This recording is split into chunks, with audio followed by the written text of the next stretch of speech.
Do you think it really hurts Florida State with all these other job openings? Obviously, there's only so many great coaches, and there's going to be some kind of carousel, but this carousel is going to be crazier than anything we've ever seen. I definitely think that, and I also think you're going to see people make moves that aren't your traditional moves.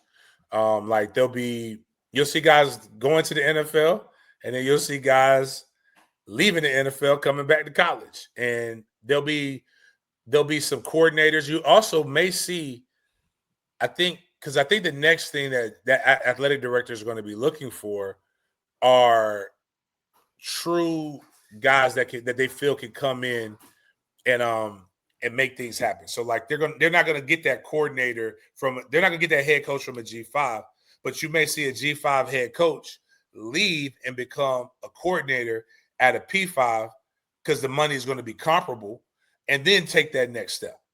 So they know what it's like to be a head coach, but they also have been able to show that they're an expert in the X's and O's on this side of the ball, and then they'll take that next step.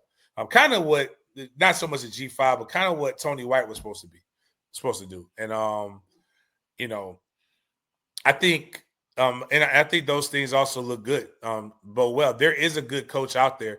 But I think I asked the last time I was on, Mark, and I asked people on my show, and I've asked people on social media, when we take the emotion out of it and show me where it's worked firing a coach this early.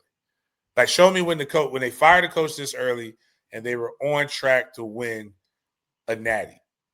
And I think we can maybe use LSU a little bit, but Les Miles wasn't a bad coach. Les Miles won it. Like, all the excuses that they have for everybody else, Les Miles won a national championship, right?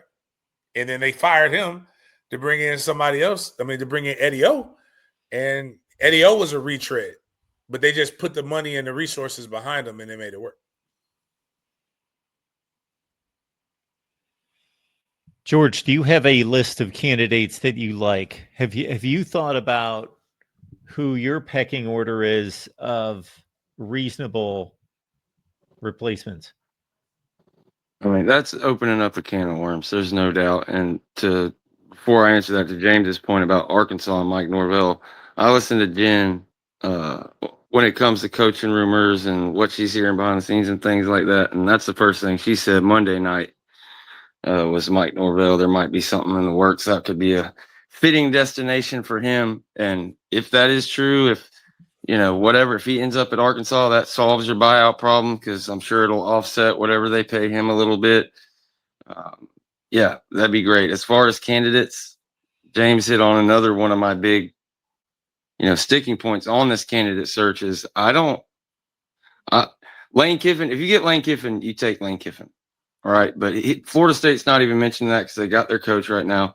Some people think that Florida State's barking up that tree. I'm not sure. I don't have that knowledge or insight where they are with Lane or if they're trying to talk to him behind the scenes. But James Franklin, some of these other names out there as far as head coaches moving over, I just don't know. I'd rather them find whoever the top coordinator is and bring him in and give him a shot. But in the particular situation we are after Willie Taggart and Mike Norvell, the instinct is to go safe, go proven this and that. But when you talk about retreads in the history of college football, it worked for Eddie O at LSU, but 90% of the time it don't work. Brian Kelly coming down from Notre Dame, one of the hottest coaching. Oh, this is a big thing. It didn't work out.